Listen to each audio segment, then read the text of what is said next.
Live now. We're live.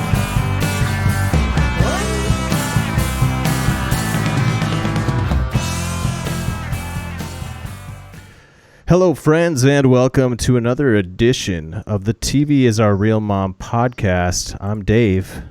I'm Catie. And the time has come to discuss the very first episode of the all-winners season of Survivor. And we're trying to do a live stream right now. I have no idea if this is working or not. I sure hope so. I don't know. Never done this before. So I see there's a comment section on the right. So if I write like a comment right now, like, what's up, everybody?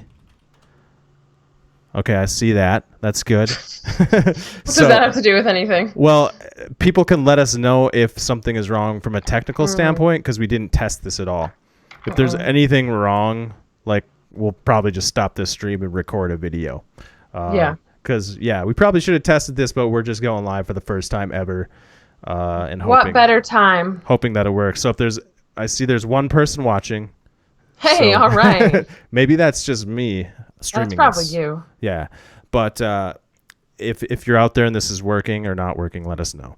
Okay. Anyways, let's get into the reason we're here to talk about the premiere. And Catie, what'd you think of the 2-hour season premiere? That was a lot. I looked at I have a Fitbit and I looked at it several times just sitting there. And my heart rate was pretty high because when it first started, within the first 10 minutes, I was like, oh, no, we don't need to have an immunity challenge because that means someone has to go home and I can't handle that. And I just, it was a lot harder than I expected it to be. And I'd say, I mean, no disrespect to Natalie or Amber, but we got off kind of easy with who we lost tonight. But it was still sad, and it still sucked having to lose anyone. Yeah, for sure. But I totally agree that these are two of the players that I was like not as excited to see this season. So like, we couldn't have gotten off easier with like who went home.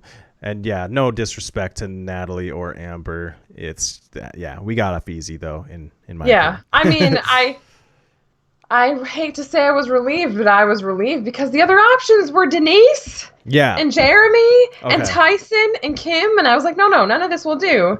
So, I mean, we did okay. But it was too much in a good way. It was too much. I'd see two players together, Tony and Tyson together. And I was like, oh, keep talking. Or even Yul and Wendell, I was like, oh my God, I love this. Like, people I wouldn't expect to love together. I just love together, and I just want them to, just show them talking and hanging out on the beach. And, it was pretty glorious. Yeah, it was a lot for us, and it was a lot for the players as well. Like, that first tribal council, like, I have never seen so much anxiety in one freaking area. Like, everybody was freaking a ball of stress. Everybody was freaking out. And I was also freaking out. How could you not? I'd rather not look at my heart rate during that tribal council. It was high. It was very high. Mine was too, I guarantee it. I thought it was so funny because I'm glad that both tribes went to tribal council so we could see how they both kind of operated in the scramble. And I thought it was so funny how the first tribe, the blue tribe with Parvati and Rob, nobody would say a name. And the second tribe, people were throwing out thousands of names, like it was such a different version of the scramble, I thought. Yeah, no, that's a really good point. Yeah. I did not. Because winners, when they go on podcasts, they will say things like, you don't want to be the person to throw out a name. But it's like, what do you do when you're all winners? Someone has to throw out a name. Right. And so, but they were all too scared to throw out a name. Obviously, they worked something out. It's interesting to note that Natalie was one of the people that was like refusing to say anybody. She was just like, you guys pick. You guys pick. She refused. Okay, we'll pick you. She refused to name a name. But like, I'm just like a little flabbergasted here that of all the people they could have voted for, they landed on Natalie.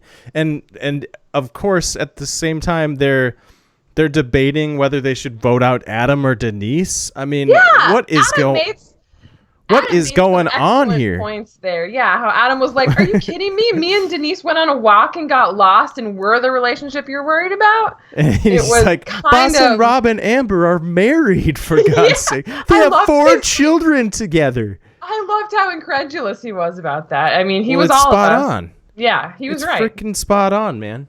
But it's funny to see how the first vote, any little thing people will take, how that even applies in an all-winner season. Like, in the most ridiculous extreme example of, they weren't even looking for an idol. They were just gone. And so they were the first, although they did end up forming a partnership there, but still. Yeah. I mean, but that's the thing. How are the people back at camp supposed to know that they're not looking for an idol? They were gone for a long time. And so do you believe that they actually got lost? Like, did they actually get lost? They were kind of looking at a map. Yeah, it showed them like looking at a map, like seriously, like, where are we? I don't know where we are right now. But yeah, I was really excited to see Adam, that whole thing with Denise, like saying, I need to find my Malcolm. And it's funny, I was saying to our real mom, I was like, Denise needs to find her Malcolm. And I'm like, maybe it could be Adam. And then boom, it happens. So, but I gotta tell, very different player than Adam, but we'll see. It could, or than Malcolm. I meant. I'm sorry. Adam's a different player than Malcolm. But I gotta tell you, I was freaking out too. I was 95% sure Denise was going home. I know. And that's my winner pick, you guys. That's my winner pick. Dude, I was so like, I know Ethan's name didn't come up, but I was so just like pre-devastated at the idea of Ethan going out. Like, I couldn't even think about it. He wasn't even like close to being mentioned. But he was there and his tribe lost, and I was like, no, please. Right. Yeah. But he seemed to be in the mix in all the discussions, so that's good. For sure. But yeah, so last season I picked Ronnie as my winner pick. So he was the first one to go home. So this would have been 2 seasons in a row where I picked my winner pick was the first to go. So that would have been freaking devastating, honestly. So I was freaking out for personal reasons as well. Right. I love Denise, but you know what I loved about Denise? She knew she was in trouble, and she was so calm. Adam was the one kind of freaking out about it, and Denise was just like, whatever, I've been here before. You know, she had yet to break the curse. The curse carried on through the first challenge of this season, but it's finally been broken. Yeah, that's one thing I noticed too, is that of all the anxiety that was happening in that tribal council, everybody was flipping out. Denise was the most calm of anyone. Mm-hmm. And her name was on there, out there. Oh, and she delivered the perfect, she just like owned it. She was like, yeah, I know exactly why they're targeting Adam and I. And, yeah, that probably wasn't the best thing to do, but I mean, hey, we got lost. We seriously did. And she didn't freak out. She didn't beg people. Kim in the same kind of situation did pretty well too. But I think Kim was a little more on that line of like begging and like, seriously, there's nothing to it, you guys, come on. But dude, what I was thinking when Kim had her moment where no one would talk to her. That was sad. I was like, oh my God. It was sad, but I was like, oh my God, David was right. She's not playing with Troyzan. She's not playing with Christina Cha. She's not playing with Kat. She's playing with actual ballers. Players. Yeah. And yeah, it's funny because Jeff Probst, when he was being interviewed, he said, a lot of people will come out here or say that Kim won because she had a easy competition. And I said, where the hell does that come from?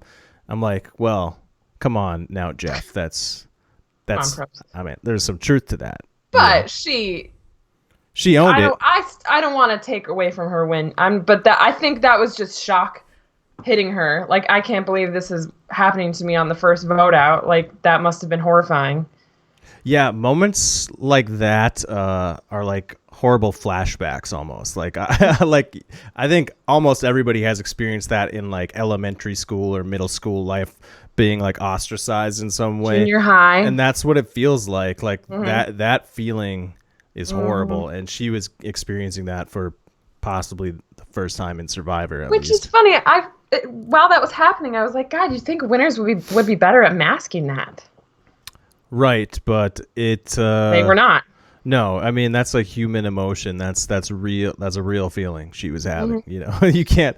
No. I mean, like the other winners would be able to make her feel like it's not her, but they were all awkward when she came up, and I was like, can't you guys do better than that? I suppose like it was just happening nonstop with every single person. At some point, you just don't have the energy anymore to pretend like. At some point, you're just like, yeah, it's probably you. You know, like I suppose you just like you don't have the energy anymore to pretend. So that's what it seemed like to me. Like they were just like giving up on the charade, you know, or they didn't want to tell her that it wasn't her, so that she might be able to work her magic and somehow save Amber. I don't know. Right? Yeah. And turn it around because it wasn't. Because it wasn't her. That's a good point. They didn't give too much away, you know. So maybe that was the move. I don't know. It seemed to work out fine for the people in power. Yes. Yeah. Which is weird, who seems to be in power over there. I love it, but it's surprising to me. So who is in power over there? It seems like Yul and Nick and Wendell and Sophie with a little bit of Sandra and maybe Sarah. I don't know where Tony falls. Tony's kind of all over the place, as he always is. Mm-hmm. But those four. Yul, can we talk about Yul? Because Yul put that poker thing out into the world and it manifested and it worked.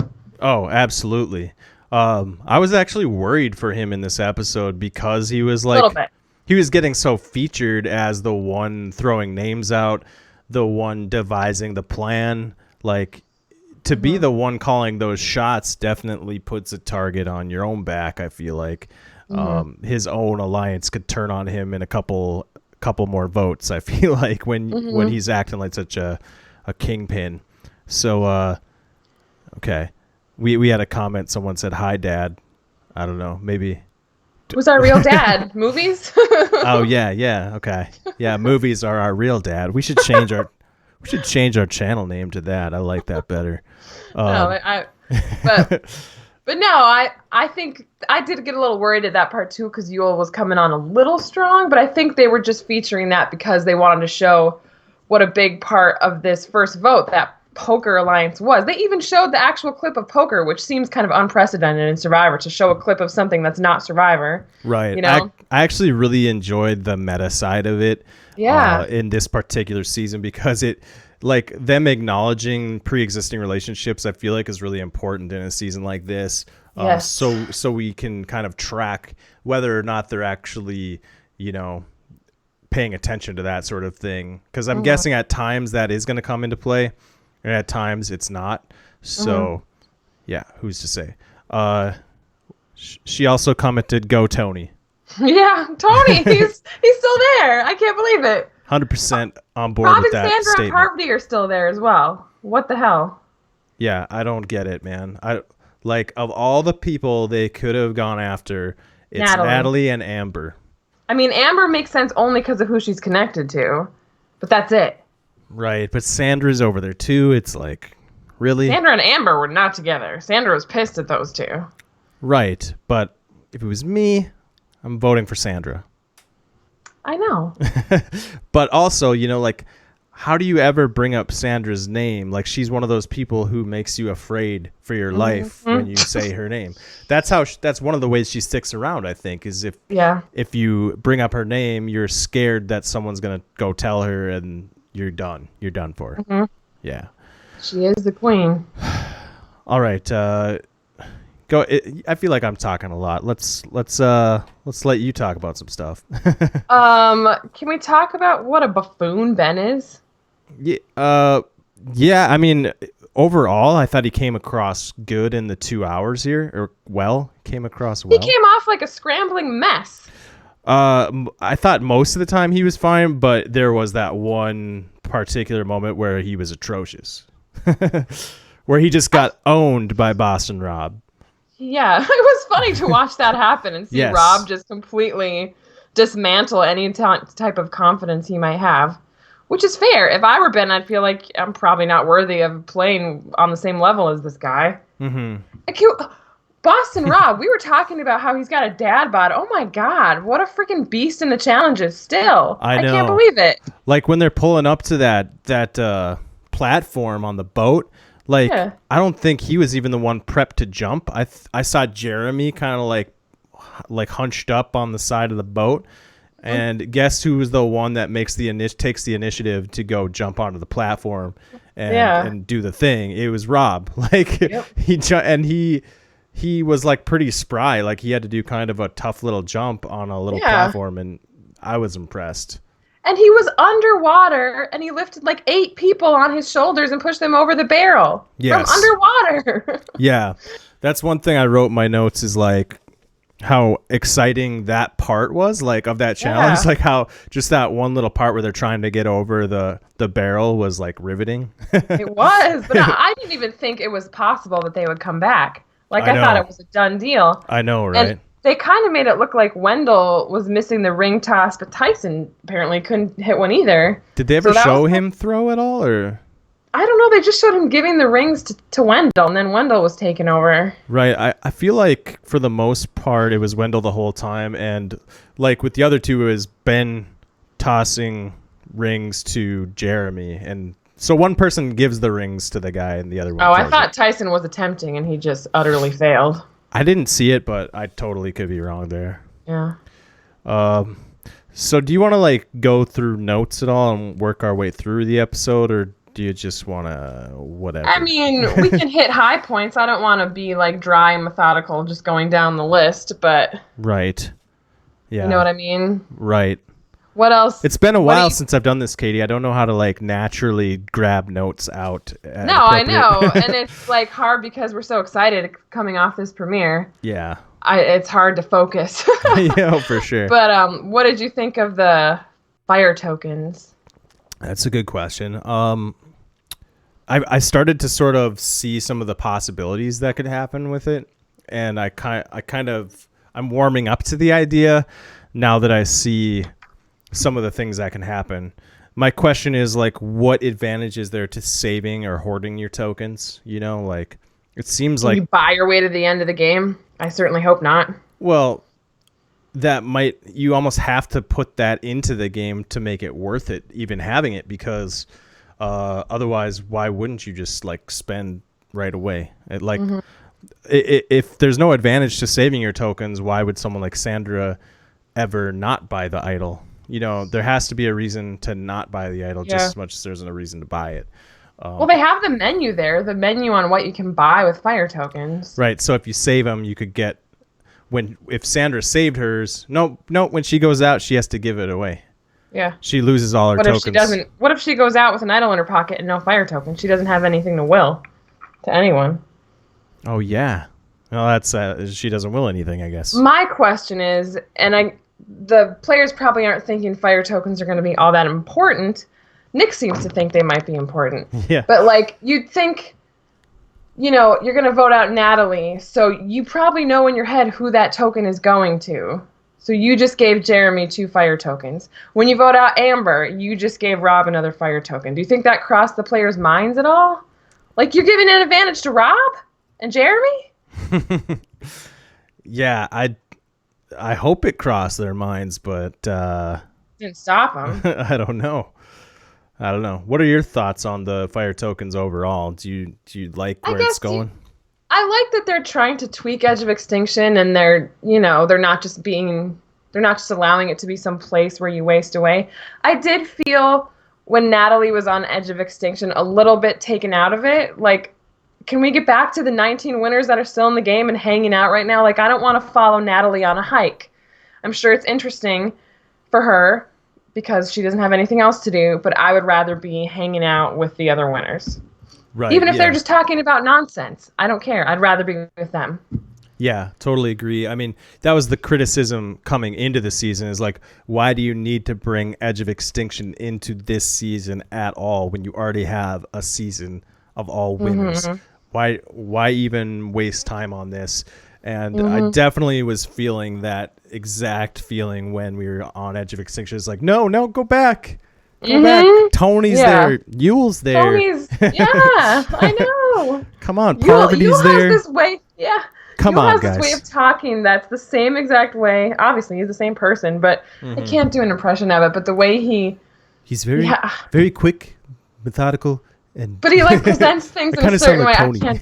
I can't do an impression of it, but it's so funny. It takes me back to so long ago, it seems like, but he talks exactly the same way, and I love it. And I love that he's, he might get taken out, I suppose, for gaming hard, but they're all gaming hard. They're winners. Well, I love it. I think you could probably read a lot from Sophie's comment calling Yule her nerd shield.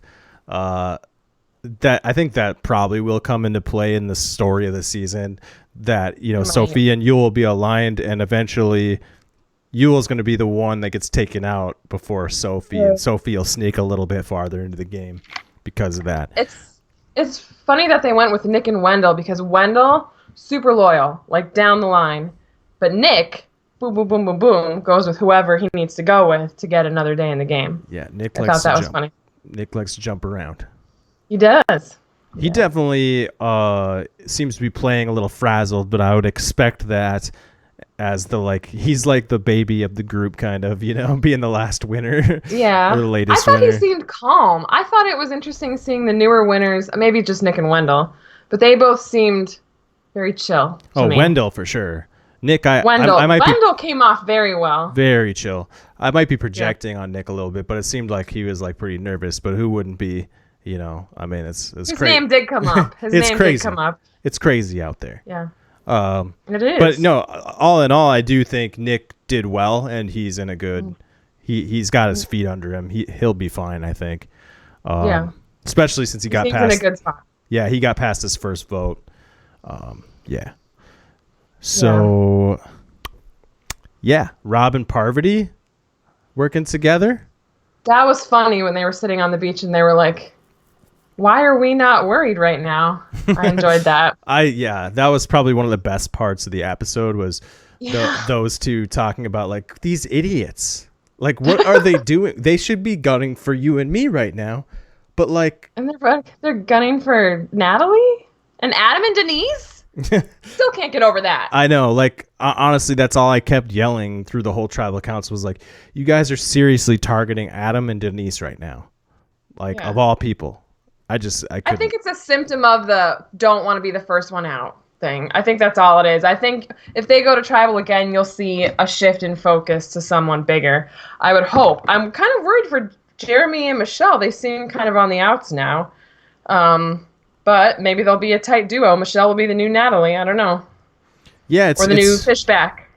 I kind of didn't see that coming. That Natalie was the or sorry, not Natalie. Michelle was like left out. She was like this soloed out, singled out player that wasn't involved at all. Like she had no idea. She didn't know any side of the vote. I didn't see who she voted for. I don't know if you caught that information. I don't think they showed it. I know she was with Jeremy and Natalie. That was like a 3-person thing. So obviously Jeremy was left out of things. So Michelle was left out of things too. Okay, so she was at least included in their plan. Yeah, those 3 were the 3 that voted Adam and Denise, I believe. And then everyone else voted Natalie. Yeah, then I misunderstood it. For some reason, I took it as like nobody gave her any idea what was actually happening, but she was saying... They did not make it clear. Yeah. Because they didn't give her very much airtime until she was left out of the vote.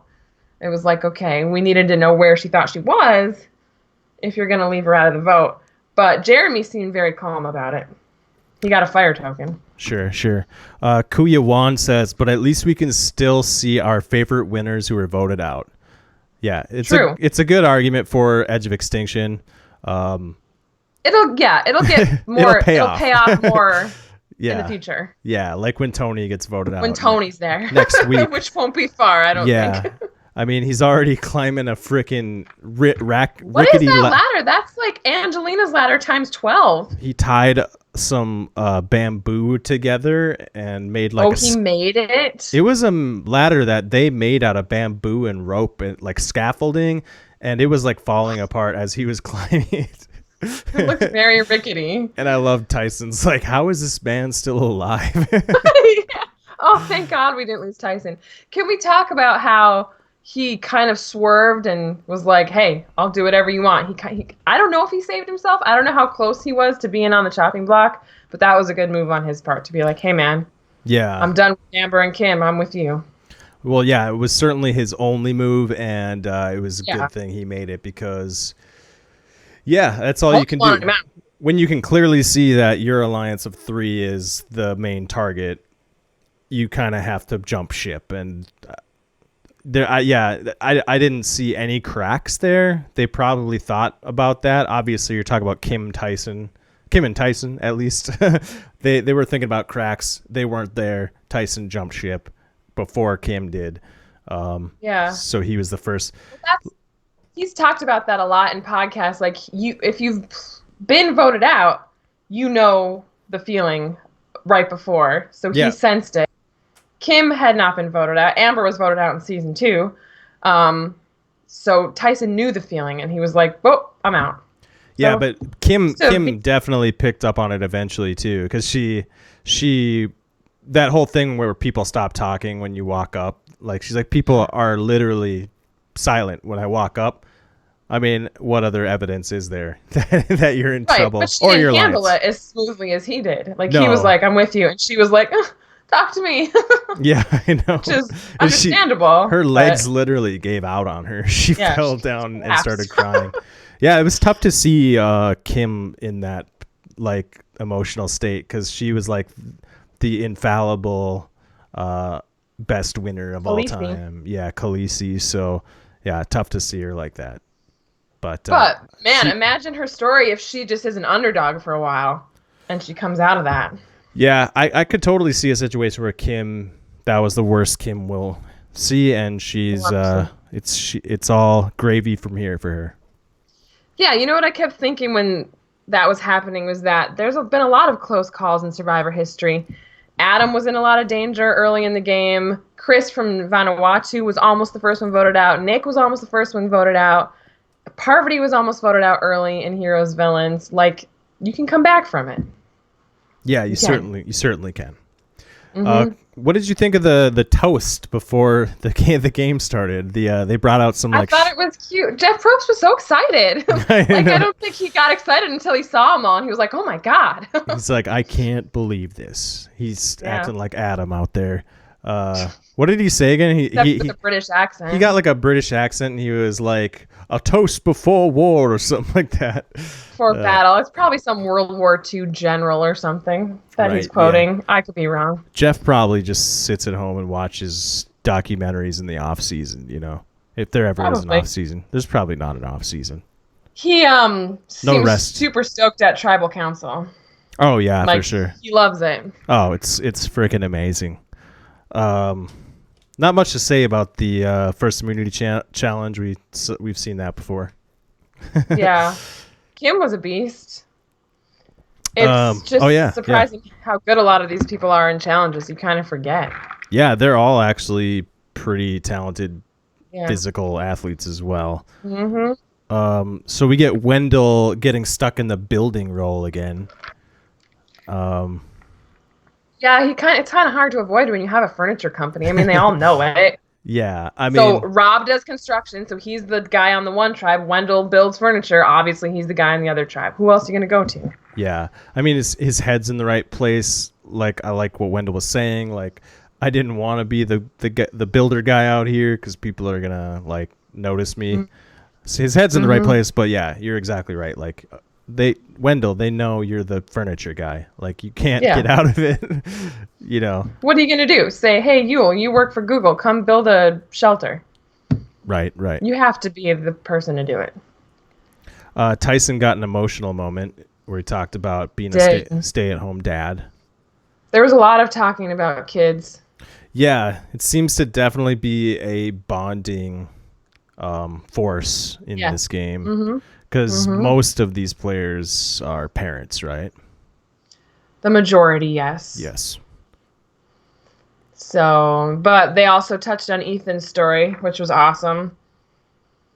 Right. He doesn't have kids, but his battle with cancer and all that. So that was really good. Ethan has like 2 million kids, man. He does? Yeah, in grassroots soccer. He's such a good person. It's not fair if he doesn't win. I do freaking love Ethan, and I absolutely loved his like introduction. I mean, he's definitely looking good as winner pick, Catie, I gotta say, because he's getting a lot of screen time. He's getting painted in a really good light, as he should. I mean, what other light can you paint Ethan in? I mean, come on. Yeah. Well, I hope he doesn't do anything too dastardly. And it was fun to see that him, Rob, and Parvati were all like, they basically said, us three to the end. He's like, yeah. Sure. Wouldn't that be something? Wouldn't that be something else? That would be I bet nuts. Ethan would win. I never would have seen that coming for sure. I mean, it still probably won't happen. That's a long way to go, man. Long way to go. But yeah, you never know. I can't believe we're sitting here and a lot of these people are still in the game. It's crazy to think. I enjoyed the moment. This was some of the best Tony stuff we got, was like him saying to the camera, like I want to go find an idol so bad right now. Yeah. I want to go find an idol so bad, but I got to stay right here. I'm on house arrest or whatever. I got my bracelet on. When he was saying it tribal, I think he actually handled himself pretty well. How he was saying he's moving slow, but when you have to start scrambling, then he has to turn it on. Like, because Amber pointed out that he was actually crazy, but he didn't think he was. It's a matter of perspective. So you thought the way he handled that at tribal was good, when he basically said, "Hey, of course," like basically Amber was calling him out, right? Yeah. He's like, "Of course I have to play. You're old school. You don't understand this. You don't know what you're talking about." I mean, for Tony, it was Tony Light. Tony Light. Yeah, no. It was. He knows that's how he's got to play, and that's what he's doing, and he's trying, and I respect it. He's really trying. I still worry for him, but yeah, he's doing the best he can. This is better. This is better than Game Changers, right? He made it one vote farther. Yeah, he's made it further than he made it in Game Changers. I'm satisfied. Yeah, maybe one more. If he can make it past 3, I'll be happy for him. At least it looks like we're getting quality Tony content next week. So right, I would love a Tony win too. That'd be fantastic. That seems hard. GB Oira says Yule is my MVP.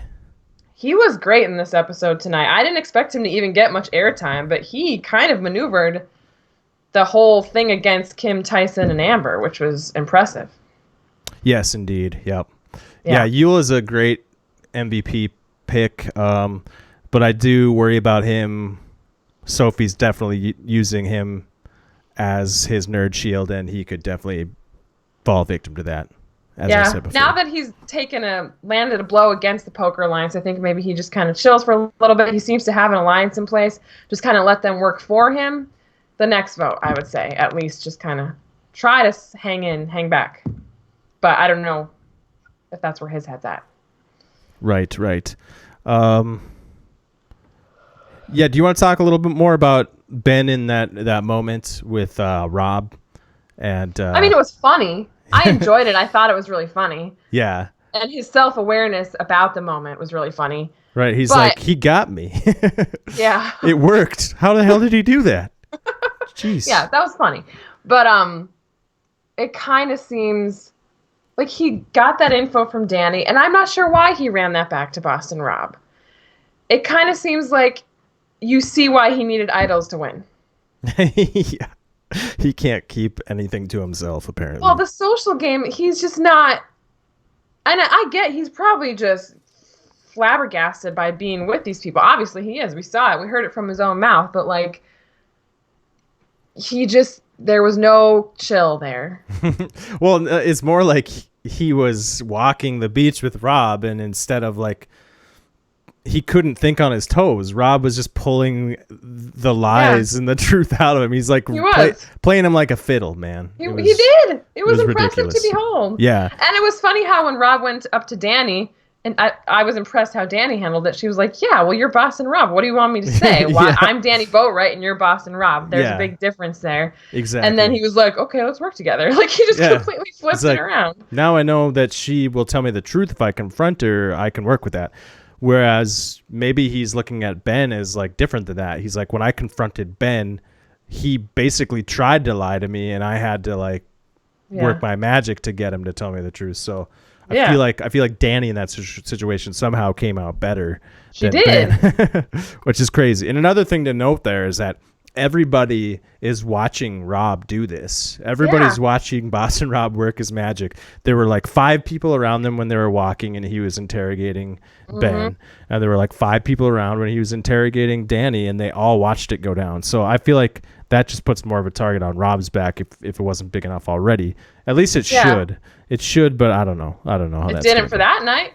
It kind of seemed like they were just like watching him, like, I don't know, for entertainment, or like they were it's like in awe almost. Yeah, watch the masterwork, watch the show. For sure. Yeah, I came into the season thinking, maybe the Boston Rob thing is overblown, but man, I don't know. He came off pretty well tonight, I think. Oh, for sure. Rob is a master of the game, and he looked good tonight for sure. So they ultimately target Natalie here. Why not Jeremy? Why is it just because he already has so many connections? Is it the whole like antiquated belief of strength in the tribe that the muscly guy is helping? He did win the next challenge for them. I mean, personally. Yeah, good point. I guess it was good keeping him around. But I totally forgot about that. I think Ben. I don't know why Ben is such a fulcrum in this. It's kind of annoying to me. But I don't know. I think more people have a connection to Jeremy. He was in that poker alliance too. Ben has played poker with Jeremy. Adam wanted Jeremy out initially. He's probably annoyed that they went for Natalie. Yeah, we talked about that, and it was basically Adam's idea to go for one of them. That was his pitch, and he got his way. So I do think that ties back. That ties back to what you talked about preseason, that Jeremy was going to be Adam's target. Yeah. So I don't know. I think more people, to his benefit, think they can work with Jeremy than Natalie, perhaps. Like Natalie said before the game, she has no connections. That's not true with Jeremy. Jeremy has all kinds of connections. Yes, he definitely does. Mm-hmm. So I think, that's what kept him alive. Maybe the challenge stuff too. I don't know. But Natalie's a CrossFit coach. She's pretty tough as well. That's good point. Probably more the connections then. Yeah, definitely. I would think. So there's a funny little thing that Sandra said when they're at the well. Maybe you can remind me exactly what was said before, but I remember thinking it was funny when they're talking at the well and Yule's like saying he's a free agent. He's like, and then Sandra's like, that's a good way to put it. And then he's like, what? like, what do you mean that's a good way to put it? I don't remember what she said. Yeah, I shouldn't have even brought that up because I can't remember. I just remember it was funny because it was like she wasn't listening. Yeah. It was one of those things where she wasn't listening. She's like, that's a good way to put it. Yeah, I remember it, but I don't remember the exact thing. Yeah. I'm just still in awe that like Yule and Sandra are even having a conversation. Like, on what planet did we ever think that would happen? I know, right?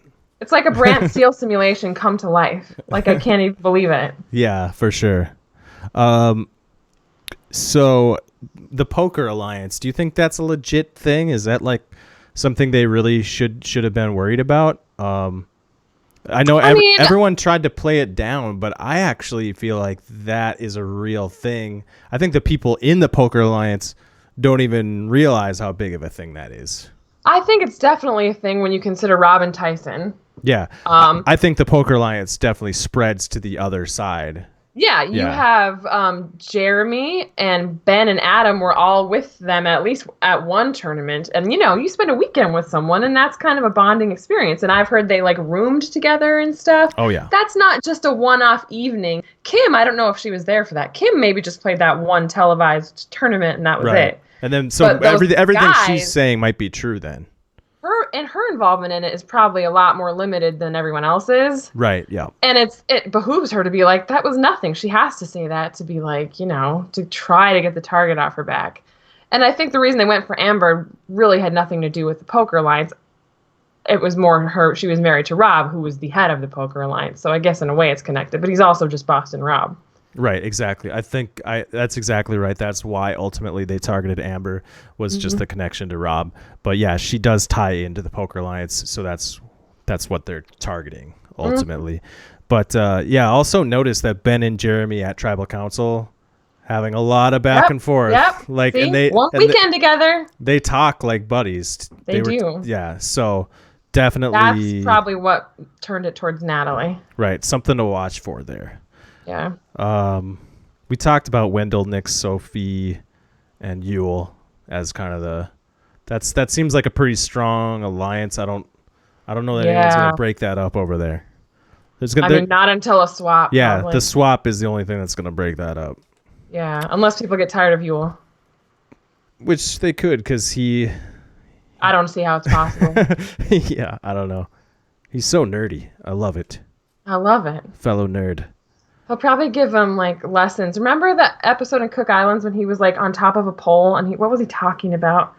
He was giving them a physics lesson. Yeah. It was Hubicki-esque, but more dry. I'd say. Hubicki-esque. Yeah. That's a Christian. Yeah. Okay. Yeah. Gotcha. Mm-hmm.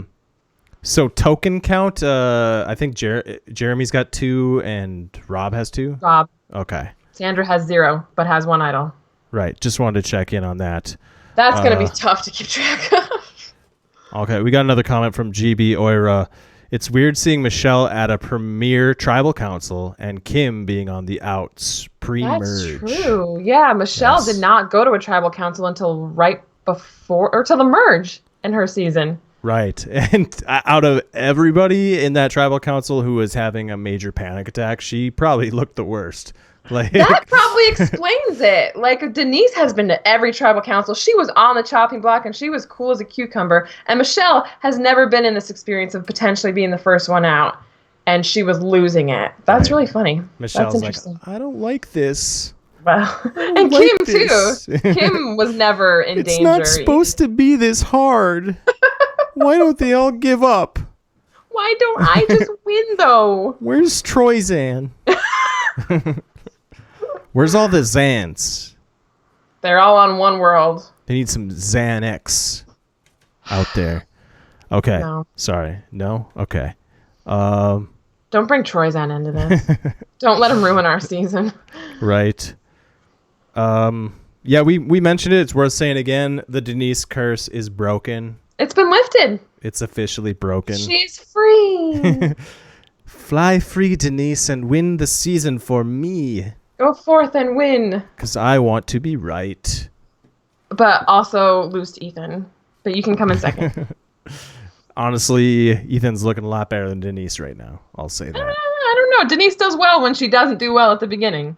If that whole thing with her and Adam is legitimate, I think she'll be okay. But we'll see. Yeah.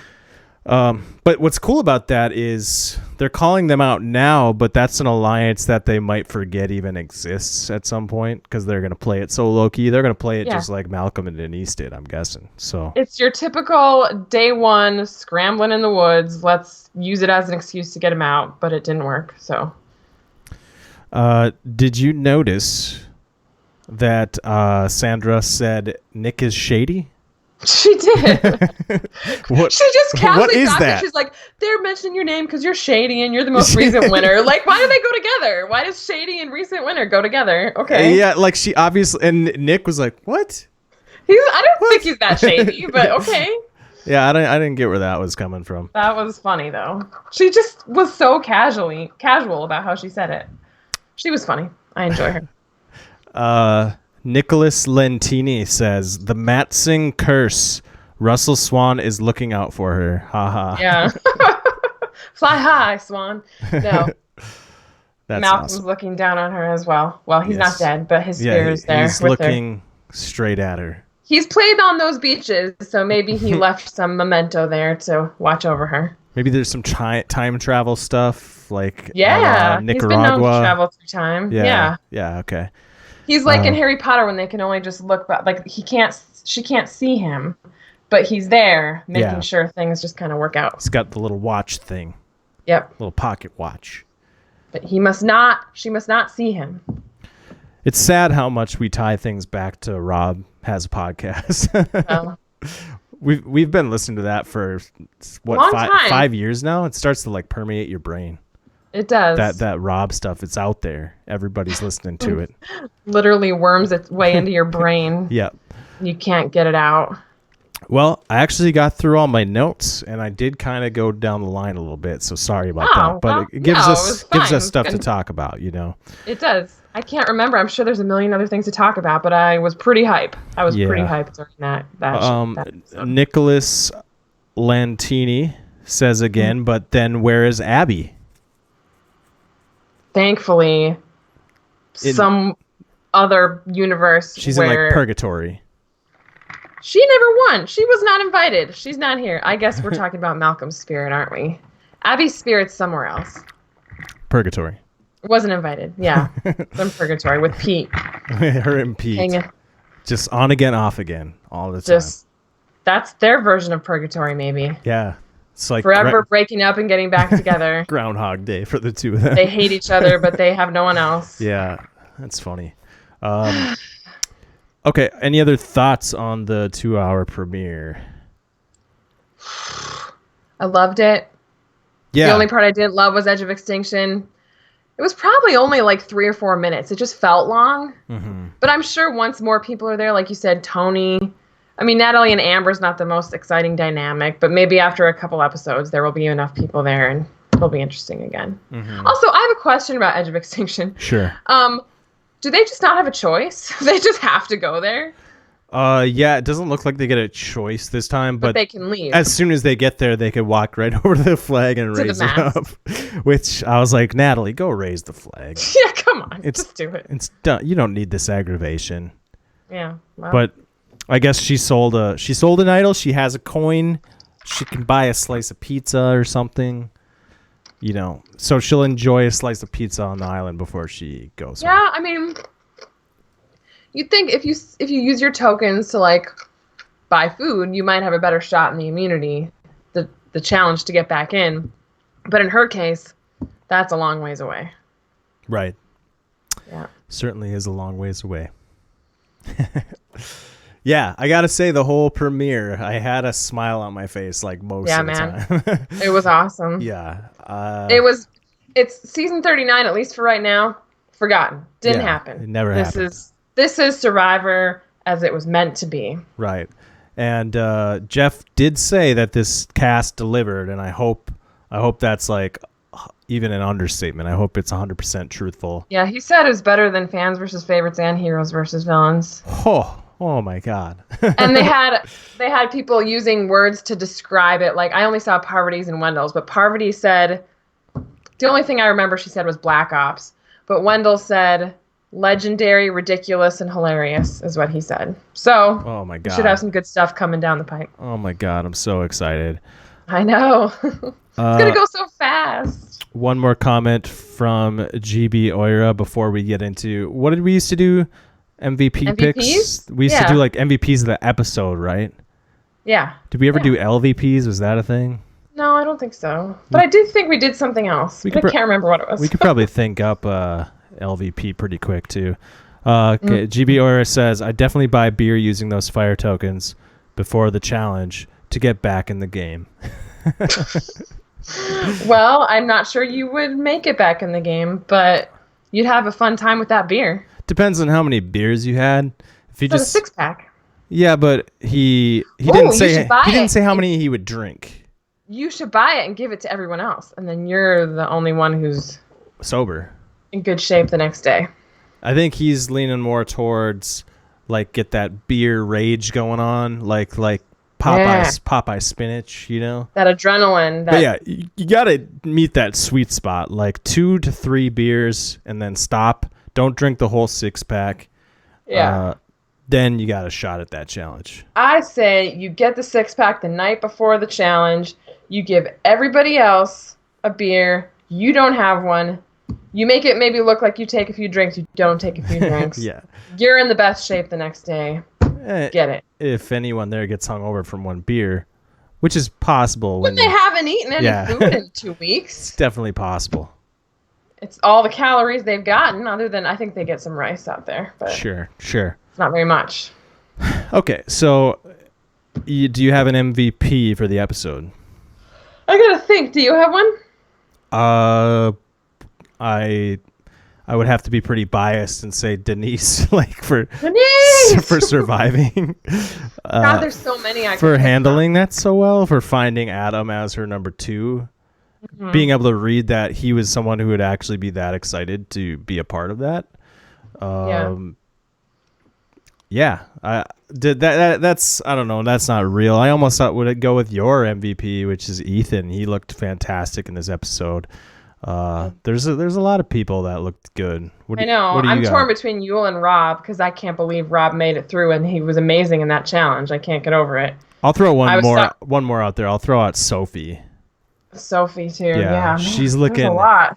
real solid. Yeah, let's just have a bundle of MVPs this first episode. Yeah. So Yule, Rob, Sophie, Denise. You maybe could throw Jeremy in there for winning that challenge there at the end, coming in clutch with the ring toss. That was huge, man. And the way he tossed it too is the 2-hand toss. Yeah. He was so calm. He was just like, boop. However he did it with the granny toss, sort of. Unbelievable. It's good. That was a crazy challenge. I loved it. Indeed. Got any LVPs? I mean, I don't maybe we have shouldn't, the heart to give anyone maybe LVP. we shouldn't do that because it's just so mean. I don't think we ever did that before. There's so many people we like here. It's almost like, what's the point? We'll skip that. Comment from Nicholas Lentini. Rob Parv and Sandra did an amazing job at not going home in these first tribals. I'm just shocked. And Sandra could still stick around. She has an idol. And Rob has 2 fire tokens. If he can work those into some type of magic. I don't know how he's going to react to seeing his wife gone. Probably won't be good, but he's going to be mad. He can handle it. He's going to be mad. He'll be mad, but he can channel it. Okay. Any other thoughts on the episode? No, it was beautiful. It was amazing. I loved it so much. Same. That'll do it for this episode of the podcast. Hopefully our first live stream worked okay. It seems to have been working okay. The comments seem to be coherent and working. Pertain to the conversation. So Which means it's working. I think it went okay. So if you want, give us a thumbs up, subscribe, and you can follow us on Twitter at TVIsOurRealMom. Usually Catie does some tweeting during the season. I didn't tonight. I was too enthralled with what I was watching. So whenever, maybe next week. if you feel like it, it's fine. Yeah. We'll be back next week. Maybe we'll shoot for another live stream Wednesday night. We're not very good at making promises around here, but it's a good time to do it when you're still hype about that. Yeah, and just get it done with right away. While it's fresh. Yeah, exactly. So, that'll do it. Thanks for listening. We'll see you guys next time. Have a good one. Goodbye.